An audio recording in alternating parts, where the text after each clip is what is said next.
Assalamualaikum warahmatullahi wabarakatuh.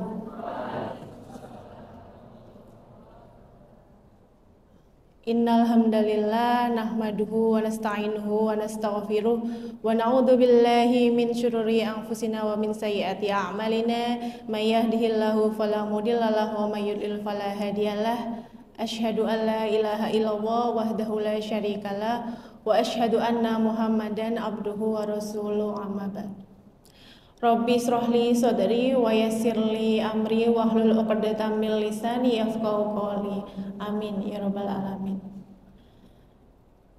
Alhamdulillah, pada sore hari ini kita sudah memasuki hari ke-7. Mungkin ada yang berpuasa pada hari ke-6 juga, begitu ya. Karena ada perbedaan dimulainya berpuasa. Tapi alhamdulillah, selang seminggu kita berpuasa disambut dengan mendung di hari pertama dan hari kedua. Kemudian sekitar 4 atau 3 hari lalu hampir sebagian wilayah daerah istimewa Yogyakarta kena badai ya. Banyak kita lihat berita-berita bahwa pasar-pasar takjil ini bubar karena hujan badai gitu. Untungnya kalau teman-teman ikut kajian di sini, insya Allah aman dari badai ya, karena terlindung dari bangunan yang cukup kokoh. 2 hari ini cuacanya cukup cerah gitu ya, secerah para ukhti dan ikhwan muslimin dan muslimat, para jamaah Masjid Syuhada. Insya Allah kita selalu diberikan kesehatan oleh Allah Subhanahu wa Ta'ala hingga bisa menunaikan segala macam kewajiban dan ibadah di bulan suci Ramadan hingga akhir nanti. Sholawat serta salam senantiasa tercurahkan kepada bimbingan kita Nabi besar Muhammad SAW yang telah membimbing kita menuju jalan yang penuh pencerahan, dan insya Allah kita akan bertemu di surganya nanti.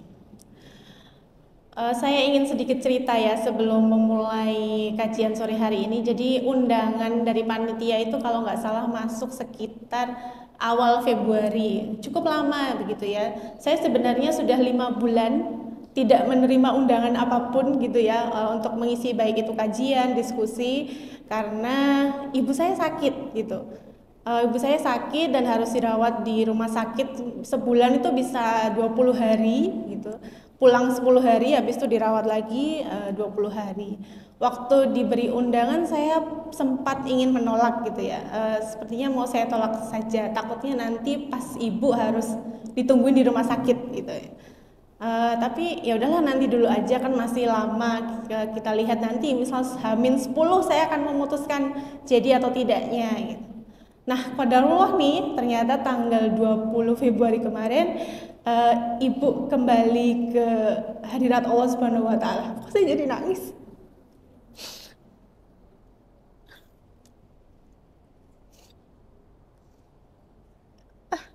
Mohon maaf ya.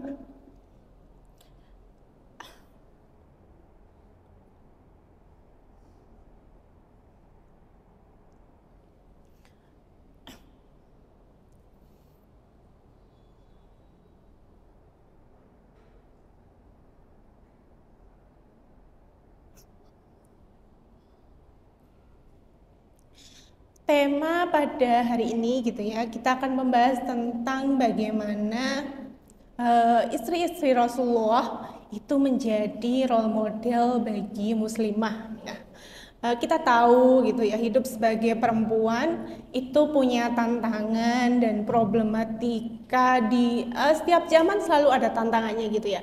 Namun melihat sejarah, kita belajar dari sejarah bahwa setiap zaman, setiap ada eranya, perempuan selalu berhasil gitu ya melewati tantangan-tantangan di zamannya. Sekarang gitu ya, kalau kita melihat bagaimana tantangan para muslimah gitu ya, banyak sekali kita berhadapan dengan permasalahan-permasalahan sosial ekonomi, permasalahan budaya gitu ya, kemudian permasalahan ini juga ya, politik mungkin yang mungkin masih panas di beberapa tempat begitu ya, dan mungkin juga kita melihat beberapa bulan ini ada berapa hari ini ya ada rilis dari kalau nggak salah BPKKBN gitu ya, bahwa jumlah pasangan yang menikah di tahun 2023 menurun gitu ya. Nah, ini juga menjadi salah satu tantangan bagi para muslimah gitu ya, juga para muslim juga ya, maksudnya buat para ikhwan juga sepertinya ya, karena kan kalau menikah itu sepasang ya, jadi ada menurunnya jumlah pasangan. Nah, ini juga menjadi tantangan ya bagi muslimah di zaman sekarang yang mungkin lebih selektif ya untuk memilih pasangannya. Semoga ikhwan dan akhwat di sini nanti sepulang kajian ada yang berjodoh ya, amin ya robbal alamin begitu. Nah, ya kita memang sudah berada di hampir 1.500 tahun setelah zaman Rasulullah SAW. Namun apa yang menjadi pegangan dan pedoman kita gitu ya untuk terus meneladani Rasulullah dan juga Ummahatul Mukminin itu masih bisa kita pakai hingga sekarang gitu ya.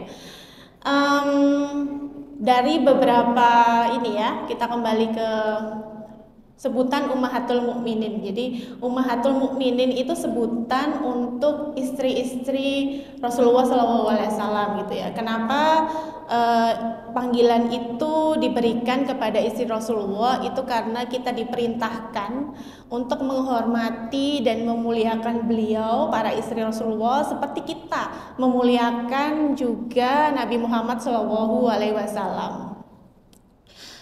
Dalam sebuah firman Allah dalam Quran surat Al-Ahzab ayat 6, An-nabiyyu aula bil mu'minina min anfusihim wa azwajuhu ummahatuhum. Yang artinya Nabi itu hendaknya lebih utama bagi orang-orang mukmin dari diri mereka sendiri, dan istri-istrinya adalah ibu-ibu mereka. Jadi Ummahatul Mukminin itu berarti ibu-ibunya orang-orang mukmin. Nah, ada yang tahu berapa jumlah istri Rasulullah? Yang bisa jawab nanti dapat takjil gratis. Iya, dapat ya. Ada yang tahu mungkin? Nanti panitia bisa ngasih takjil gratis. Ya, kalau nggak ada yang jawab, hadiahnya buat saya berarti. Nah, istri Rasulullah itu menurut beberapa riwayat ada yang menyebutkan 11, ada yang menyebutkan 12, dan paling banyak disebutkan jumlahnya 13 gitu ya. Ini ya, kalau belajar sejarah itu memang kadang harus buka-buka buku lagi, karena kayak saya itu kemampuan menghafal namanya itu nggak bagus gitu. Jadi ada sekitar 11 yang terkenal, banyak buku yang menuliskan tentang 11 istri, walaupun ada buku lain juga yang menyebutkan 12 hingga 13. Nah, yang pertama ada Khadijah binti Khuwailid. Siapa yang nggak tahu Khadijah ya, istri Rasulullah yang pertama. Beliau adalah seorang perempuan yang dermawan gitu ya. Kalau sekarang istilahnya crazy rich gitu mungkin ya, crazy rich gitu. Pada masanya dia menikahi Rasulullah di usia 40 dan saat itu Rasulullah usia 25. Dari sini kita bisa tahu bahwa Khadijah adalah perempuan yang mandiri ya, dia saudagar, waktu itu pedagang ya, istilahnya sekarang mungkin ini ya, udah punya apa namanya itu, unicorn tuh ya, udah punya usaha setingkat itulah mungkin di saat zaman itu gitu untuk seorang perempuan. Dan ternyata dengan kemandirian dan dermawannya itu Siti Khadijah bisa memberikan dukungan kepada Rasulullah SAW melalui materi dan juga moral gitu. Jadi Khadijah pula adalah wanita yang pertama masuk Islam.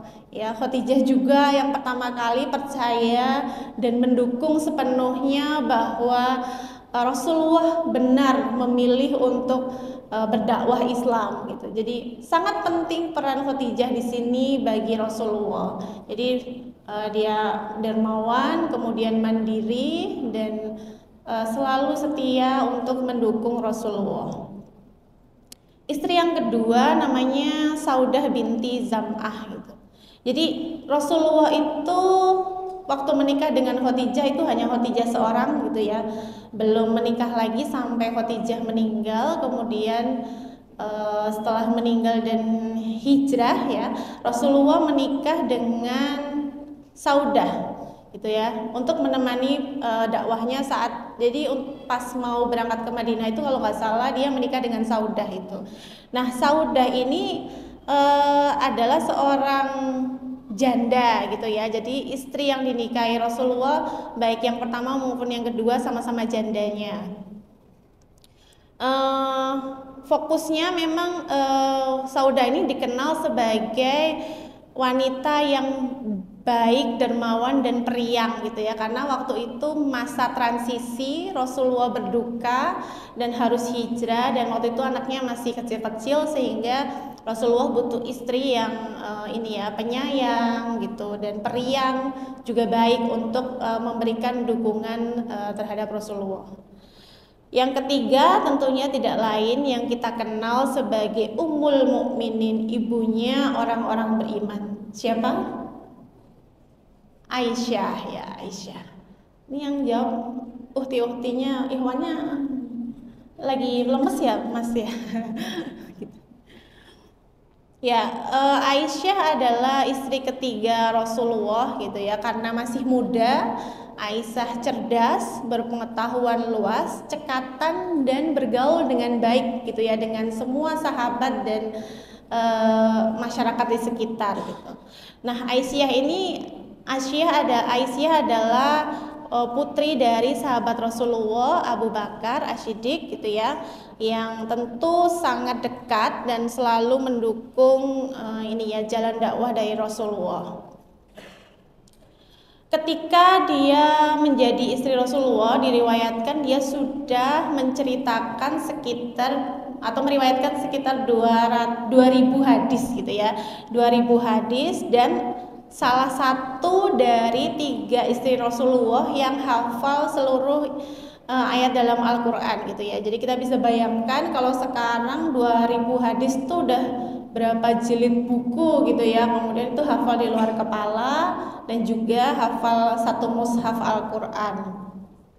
Selain itu gak cuma hafal, tapi dia menjadi tempat untuk bertanya. Jadi kalau misal ada kajian mungkin seperti ini ya, tapi mungkin jumlahnya lebih sedikit, Aisyah itu tempat bertanya para sahabat. Misal ketika Rasulullah tidak ada di tempat, maka Aisyah itu bisa menjadi tempat untuk belajar. Jadi nggak hanya sahabat perempuan, tapi juga sahabat Rasulullah yang laki-laki itu juga bertanya kepada Aisyah tentang penjelasan-penjelasan dari wahyu atau ajaran-ajaran yang disampaikan Rasulullah. Nah, dari sini kita bisa melihat bahwa seorang muslimah itu harus pintar gitu ya, harus cerdas, menguasai ilmu agama, menguasai ilmu-ilmu lain yang dibutuhkan dalam kehidupan, dengan kita ini ya mencontohkan Aisyah teladannya. Nah, setelah Nabi meninggal, Aisyah itu masih terus berusaha untuk memerankan dirinya dalam penyebaran agama Islam. Semoga nggak bosen ya, karena ini banyak cerita sejarahnya kalau ngomong istri Nabi ya. Hafsah binti Umar bin Khattab. Hafsah ini juga anak sahabat Rasulullah. Jadi kalau tadi anak Abu Bakar, Hafsah ini anaknya Umar bin Khattab gitu. Nah, Hafsah dan Aisyah ini adalah 2 istri Nabi yang paling muda. Jadi kalau yang lain Nabi menikahi janda-janda, untuk yang Aisyah dan Hafsah ini masih muda gitu ya. Maksudnya yang lain janda tua, ini masih muda. Jadi akhirnya kalau kita sering mendengarkan kisah-kisah kecemburuan istri-istri Rasul, kan biasanya ada gengnya Hafsah sama gengnya Aisyah gitu ya, karena 2 orang ini muda dan sama-sama pintar dan juga sama-sama pencemburu gitu ya, pencemburu terhadap istri-istri lainnya. Di masa Rasulullah mungkin harus misal lagi bercanda dengan siapa, nanti Aisyah yang ngomporin atau gengnya Hafsah yang ngomporin. Tapi keduanya ini adalah perempuan yang cerdas, masih muda. Hafsah adalah orang kedua tadi selain Aisyah yang menghafalkan seluruh isi Al-Quran gitu ya. Jadi Hafsah ini juga belajar, dia bisa menjelaskan tafsir-tafsirnya, terus dia sering merenung dan belajar tentang pendalaman-pendalaman akan wahyu-wahyu yang diterima oleh Rasulullah. Nah, Hafsah ini juga mendapatkan kehormatan, dia menerima, jadi pada masa Khalifah Umar bin Khattab itu kan sudah ada Al-Quran yang dibukukan ya, sudah ada Al-Quran yang dibukukan pertama. Nah, Al-Quran pertama ini diwariskan kepada Hafsah ini oleh Umar bin Khattab gitu. Jadi dia punya banyak keistimewaan untuk menjaga Al-Quran yang dibukukan pertama kali. Yang kelima adalah Zainab binti Khuzaimah. Ceritanya nggak banyak karena Zainab ini meninggal beberapa bulan setelah menikah dengan Rasulullah. Jadi riwayat yang menceritakan tidak terlalu banyak gitu. Kebetulan tapi dia dikenal dermawan, bahkan ada beberapa riwayat menyebutkan dia disebut sebagai ibunya orang miskin karena dia membela kepentingan orang miskin seperti itu. Yang keenam adalah Hindun binti Umayyah atau lebih terkenal sebutannya Ummu Salamah, gitu ya. Ummu Salamah ini istri keenam Nabi. Beliau dikenal sebagai wanita yang cerdas, sabar dan banyak memiliki pengetahuan agama. Nah, kalau Aisyah tadi 2000 hadis, kalau Ummu Salamah ini bisa mengutip sekitar 300-an hadis gitu ya. Jadi bisa kita bayangkan secerdas apa Aisyah, Hafsah dan Ummu Salamah ini gitu ya. Dan Ummu Salamah ini ternyata adalah istri Nabi yang meninggal paling lama di antara istri-istri yang lain. Jadi lumayan usianya panjang. Yang ketujuh adalah Zainab binti Zahsi.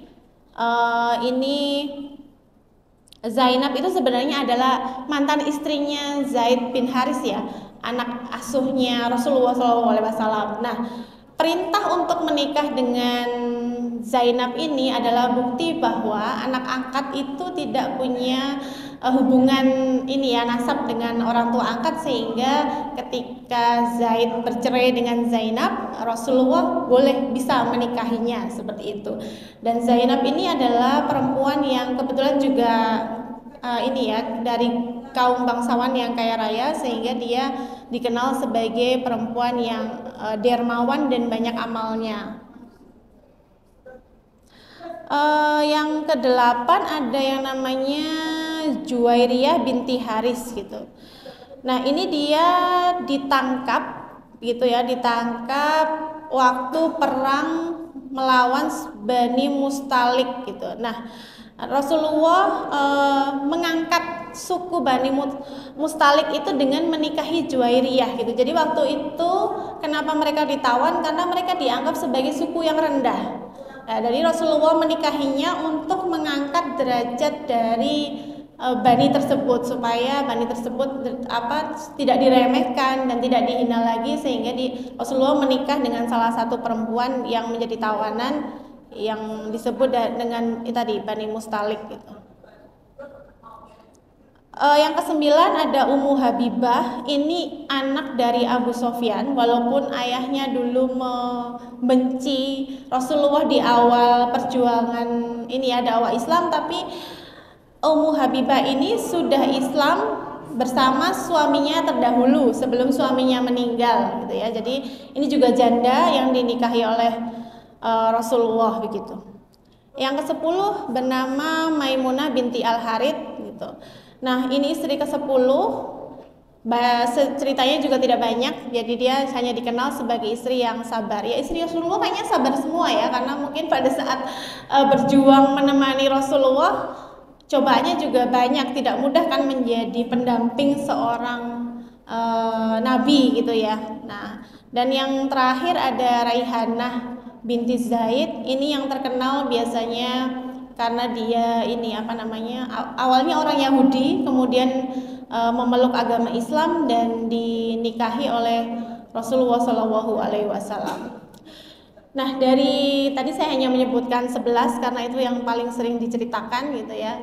Dari tadi kita melihat bahwa hampir semua istri istri Rasulullah mengalami yang namanya cobaan yang berat. Ada yang harus menemani hijrah, kemudian ada yang harus menemani di saat perang dan sebagainya. Nah, itu membuktikan bahwa peran ummahatul mukminin itu setara dengan apa yang dilakukan oleh Rasulullah Shallallahu Alaihi Wasallam. Jadi makanya tadi kita diperintahkan untuk menghormati para istri Nabi seperti kita menghormati Rasulullah Shallallahu Alaihi Wasallam. Nah, apa sih hal-hal yang bisa kita lihat ya dari profil singkat para istri Nabi tadi? Jadi ada beberapa hal yang bisa kita jadikan semacam pelajaran gitu dalam aspek kehidupan. Yang pertama adalah tentang keimanan dan ketaatan. Jadi ini merupakan benteng yang kokoh dalam menghadapi segala ujian. Jadi kita tahu bagaimana Khadijah mendampingi Rasulullah di masa-masa awal menerima wahyu. Kemudian Khadijah juga mengalami yang waktu itu umat Islam diboikot ya, sehingga kelaparan dan sebagainya. Itu jika kita sebagai muslimah gitu ya, atau nanti para ikhwan yang punya adik, punya kakak gitu ya, bisa memberikan apa namanya istilahnya nasihat dan ini ya, pegangan gitu, bahwa walau sebagai muslimah kita harus terus membentengi diri dengan iman dan takwa, karena dengan semua itu insya Allah kita berhasil melewati semua ujian ini. Jadi kita harus meningkatkan keimanan dan ketakwaan kita dengan cara-cara yang sudah diperintahkan oleh agama Islam. Kemudian yang kedua, keteguhan dan kesabaran. Ya jelas, karena ya semua istri Nabi tadi pasti mengalami masa-masa yang sulit mendampingi Rasulullah, mulai dari ancaman, kemudian yang harus berpindah karena harus hijrah, kemudian harus mendermakan semua hartanya untuk kepentingan dakwah. Jadi memang harus bersabar. Nah, apakah kita sebagai muslimah di zaman sekarang sudah bisa memelihara rasa sabar itu? Siapa yang kalau pesen ojol baru dibilang bapaknya tunggu saya OTW, udah 2 menit nggak datang pak saya cancel, kira-kira ada nggak yang begitu? Jadi kan saya sering melihat ya keluhan para ojol itu baru jalan jaraknya 5 menit nggak dibales semenit udah langsung di cancel, pak saya terburu-buru gitu ya, pesennya kok buru-buru gitu ya. Nah, gitu. Apakah kita bisa bersabar? Apalagi nanti ya kalau pas antri ngambil takjil, bisa nggak kita bersabar dengan antri gitu untuk tidak berebut begitu ya? Atau bersabar dengan kenaikan semua harga? Ada yang bisa bersabar? Atau kayaknya ada ibu-ibu nih yang gimana nih Bu, uang belanjanya bisa sabar Bu? Bisa? Iya, sao bisa ya Bu ya.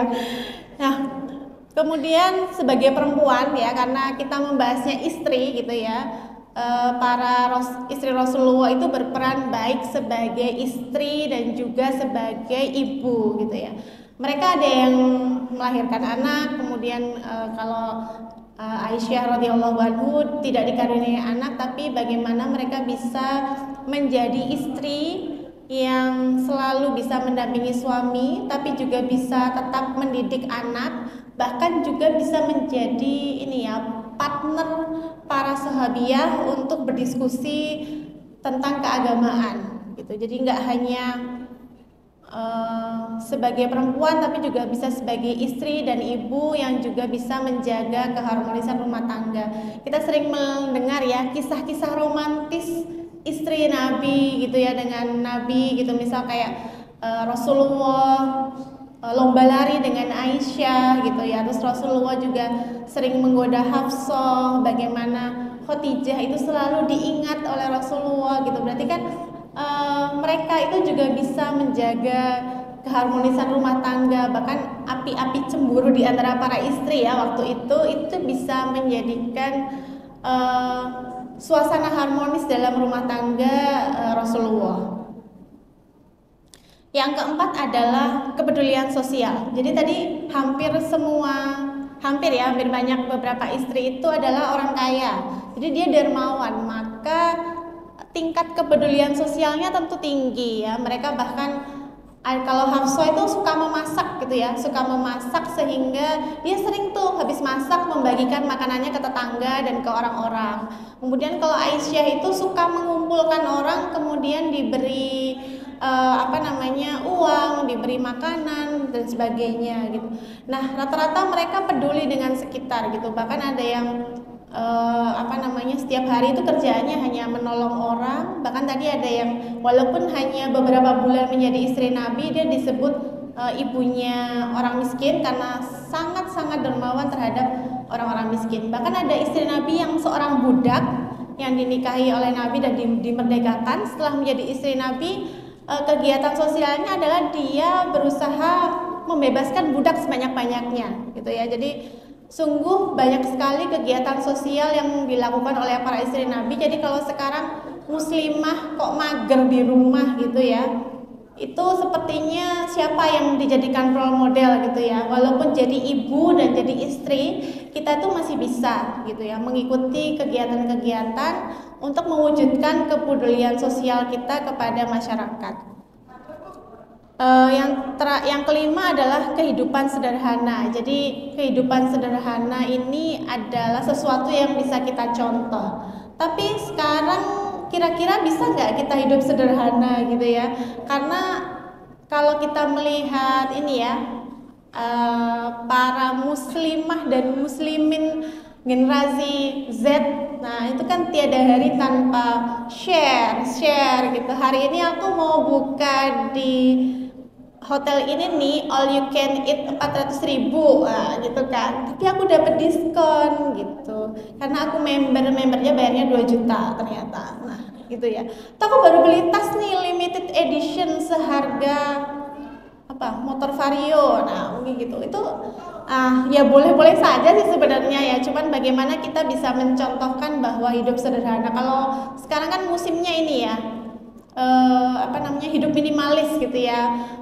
Punya baju secukupnya, punya jilbab secukupnya. Emang bisa Bu, Mbak? gitu ya. Kalau gitu, saya pikir dulu cuman perempuan yang bajunya banyak. Ternyata saya punya pasangan yang bajunya lebih banyak dari baju saya. Bajunya dia tuh satu, dia suka baju, misal menemukan sebuah merek X gitu, dia suka dan pas, dia akan beli 10 biji. Semoga orangnya nggak di sini ya gitu. Nah gitu, jadi bagaimana kita bisa menerapkan hidup sederhana. Seperti Khadijah yang kaya raya pun juga dia menggunakan uangnya untuk dakwah gitu ya. Kemudian istri-istri yang lain juga sangat dermawan sehingga hidupnya sederhana. Tapi sederhananya itu kalau ada tamu disembelihin kambing ya gitu. Kalau kita sederhana beneran ya, kalau ada tamu digorengin telur ceplok ya. Kira-kira begitu. Nah, dari beberapa poin tadi kita bisa nih mewujudkan sifat-sifat tadi ke dalam kegiatan yang bisa kita lakukan sehari-hari. Tadi yang pertama ya, untuk meningkatkan ketakwaan dan keimanan kita. Yang pertama kita bisa mempelajari ilmu agama, bisa dari sekolah, bisa dari kajian, bisa juga dari pesantren gitu. Sekarang kan banyak ya, walaupun misal dulu nih pas kecil kita nggak sempat masuk pesantren, ternyata sekarang ada pesantren lansia gitu ya, ada pesantren untuk ibu-ibu rumah tangga, ada juga kalau di Jogja nih yang banyak pesantren mahasiswa. Jadi teman-teman yang mungkin dulu SMP, SMA-nya nggak sempat mondok, itu bisa menambah pengetahuan agama melalui pesantren-pesantren mahasiswa. Itu banyak sekali. Terus kemudian juga mengikuti kajian. Ini kan lumayan ya kalau ikut kajian jelang berbuka, kajian subuh, kajian tarawih, sehari dapat 3 materi, 1 bulan dapat 90 materi. Itu kalau dibukukan 1 ceramah 2 lembar udah 1 buku sendiri itu. Nah semoga sama panitia dibukukan ya, terus nanti dibagikan secara gratis seperti takjil gitu ya. Amin gitu. Nah kemudian teman-teman juga bisa mulai belajar menghafal Al-Quran dan hadis gitu ya. Tadi kita lihat Aisyah aja bisa hafal 5.000 hadis gitu. Hafsah bisa menceritakan 300 hadis, dan juga mereka adalah para hafizah gitu. Nah kita bisa mencoba kembali, yuk dibuka kembali Al-Qur'annya yang dulunya udah hafal 2 juz tinggal 2 halaman ya dibaca lagi supaya murojaahnya makin banyak. Dan yang terakhir untuk meningkatkan ketakwaan ini kita sebenarnya bisa mencari guru ya, guru yang terpercaya, karena kan sekarang kita melihat fenomena belajar agama secara instan, ya kan? Secara instan sebenarnya nggak masalah asalkan sumbernya jelas gitu ya. Jadi kan sekarang ada ustadzah TikTok gitu ya, ustadz dan ustadzah TikTok gitu ya, ada ustadz influencer ya, itu mungkin bisa kita jadikan rujukan, tapi tentu dengan melihat latar belakangnya terlebih dahulu, apakah memang ini ustadz yang niat berdakwah atau nyari AdSense gitu. Gitu ya. Yang kedua adalah menjalankan ibadah dengan penuh ketaatan. Bagaimana caranya gitu? Ya, walaupun kita hidup di zaman yang penuh ini ya, kemudahan teknologi, bahkan kemarin juga ada perdebatan boleh nggak sih sholat Jumat online gitu ya waktu COVID gitu. Tapi yang jelas adalah bagaimana kita tetap bisa ya sebagai para ini ya, baik muslimah maupun muslimin untuk sholat 5 waktu dengan khusyuk gitu kan. Sekarang kan banyak ya, saya Islam mbak tapi saya sholatnya kalau ingat gitu ya, atau saya subuh nggak sholat karena nggak bisa bangun, ada yang saya nggak sholat isya karena saya nggak tidurnya kecepatan gitu. Nah kemudian ada ini ya, membaca Al-Quran secara rutin. Sekarang kan ada grup-grup biasanya ya, one day one ayah, one day one juz gitu ya, ngajinya 1 hari 1 juz, tapi belajarnya mempelajari tafsir one day one ayah. Itu kan sudah banyak grup-grup WhatsApp yang memfasilitasi itu. Bahkan sekarang juga ini ya, ada tafsir-tafsir yang memang diupload secara berkala oleh para mufasir supaya teman-teman para jamaah ini bisa lebih mudah untuk belajar. Saya tuh sering keceplosan nyebut teman-teman karena biasanya ngisinya itu di kampus gitu ya. Ini mohon maaf, ternyata banyak yang senior gitu ya. Nah kemudian menjadi istri dan ibu yang soleha, atau kalau yang belum jadi istri dan ibu bisa menjadi anak perempuan yang soleha gitu.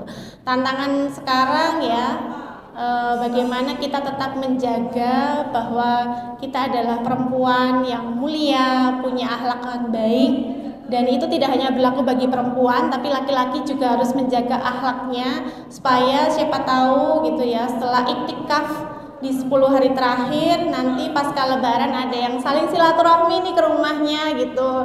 Nanti jangan lupa nikahannya di Masjid Syuhada gitu ya. Nah saya dulu gitu, saya pas mau berapa tahun yang lalu ya, saya menikah tahun 2016. Saya waktu itu sudah tinggal di Jogja. Saya aslinya kan orang Malang, tapi saya tinggal di Jogja pada tahun 2016. Puasa itu saya niat iktikaf waktu itu di Masjid Gede, jadi saya ikut iktikaf di Masjid Gede. Tapi sejak awal pertama puasa sampai akhir tuh saya berdoa, ya Allah, saya tuh pengen nikah sama orang yang tinggal di Jogja, namanya ini, saya mau jodohnya itu aja gitu. Gitu ya. Terus ternyata habis lebaran dia menghubungi saya, padahal udah lama lost kontak gitu ya. Terus nggak lama setelah, pokoknya waktu itu lebarannya bulan Juni, saya istilahnya nggak dilamar ya, karena yang ngajak nikah akhirnya saya, walaupun yang memulai komunikasi beliau gitu. Akhirnya Juni itu saya 30 hari full mendoakan jodohnya itu aja gitu ya. Ternyata berapa bulan kemudian, itu bulan Juni puasanya, saya Oktober menikah gitu ya. Kayaknya orangnya ada di belakang senyum-senyum diceritain. Ya, yang keempat, kita mencoba berperan aktif dalam masyarakat. Contoh terdekatnya adalah panitia penyelenggaraan kegiatan Ramadan di Masjid Syuhada. Wow, itu sangat tenaganya ekstra banget gitu ya. Menyiapkan donasi, mengatur jadwal, menghubungi pemateri. Bayangkan pematerinya sehari itu berapa? Ada kajian subuh, ada kajian sore, ada kultum taraweh gitu ya, kemudian menghubungi imam. Nah itu tugasnya banyak, menyiapin menu masakan hari ini apa aja. 30 hari beda-beda ya menunya ya kalau di sini. Nah itu kan sudah sebagai nggak dibayar lagi gitu kan. Nah, itu sebagai bentuk kita mencoba untuk berhubungan dengan masyarakat, mengikuti kegiatan, juga banyak ya kegiatan di kampus, kemudian ada juga kegiatan di RT RW. Nah, yang biasanya ngekos nih, jangan lupa kenalan sama tetangga. Syukur-syukur nanti dikasih buka gratis gitu kan. Nah, soalnya sekarang itu biasanya Bapak RT itu mengeluh, anak kos sekarang itu Mbak cuman datang ke kamar, tutup, nanti bayar kos, transfer gitu, WA aja, nanti berangkat. Saya nggak tahu lulus gitu kan. Nah, mulai sekarang coba menjalin hubungan dengan tetangga kos atau dengan pemilik kos gitu, dengan masyarakat sekitar. Siapa tahu berjodoh dengan anaknya, ponakannya gitu nggih. Terus bisa dapat buka gratis karena sering-sering ikut kerja bakti kalau hari Minggu di kampung gitu, di tempat kosnya bisa seperti itu contoh berperan aktif dalam masyarakat. Juga mengikuti ini ya, mungkin organisasi yang berafiliasi dengan agama gitu ya. Banyak kan grup-grup dakwah gitu ya, grup-grup kajian, sehingga mereka punya banyak kegiatan sosial yang bisa kita ikuti. Karena istri Rasulullah aja di zaman itu tidak dibatasi kegiatannya, jadi mereka boleh membagikan makanan, mencari, bahkan mereka itu mendata orang miskin di sekitarnya untuk kemudian setiap hari Hafsah itu memasak, memberikan bagiannya masing-masing gitu ya. Nah itu kan istri Rasulullah mencontohkan itu. Dan yang terakhir adalah bagaimana kita tetap untuk bisa menjadi muslimah yang berakhlak mulia gitu ya. Ini sebenarnya nggak hanya muslimah tapi juga para muslimin, jadi para ikhwan dan ukhti gitu bisa mencoba untuk terus menjaga akhlaknya, supaya kalau akhlaknya terjaga, insya Allah doa-doanya itu terijabah ya. Yang mungkin mau lulus, segera lulus. Yang mungkin ingin segera lulus dari jabatan single gitu ya. Semoga nanti pasca lebaran, kok banyak yang senyum-senyum ini, gimana ini?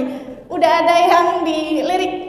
Mungkin ini ya, kalau saya lihat tuh di Masjid Syuhada itu ada kajian pranikah. Nah bisa jadi biasanya tuh sepaket dengan biasanya ada ta'arufnya juga. Nah itu boleh dicoba bagi teman-teman. Insya Allah kalau ketemunya di masjid itu insya Allah banyak hikmahnya gitu ya.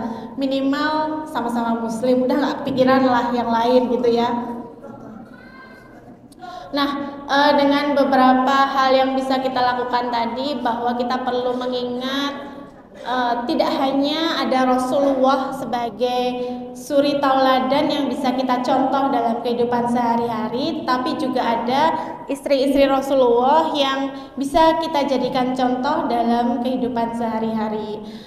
Semoga apa yang saya sampaikan pada sore hari ini bisa bermanfaat ya.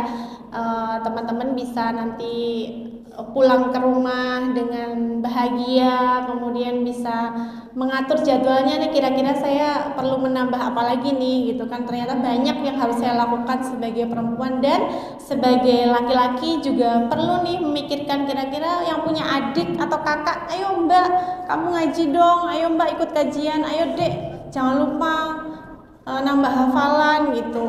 Nah siapa tahu nanti ternyata dengan mencontoh apa yang telah dilakukan oleh istri-istri Rasulullah, hidup kita jadi penuh berkah dan semuanya dimudahkan oleh Allah Subhanahu wa taala. Wabillahi fisabilil haq fastabiqul khairat. Wassalamualaikum warahmatullahi wabarakatuh.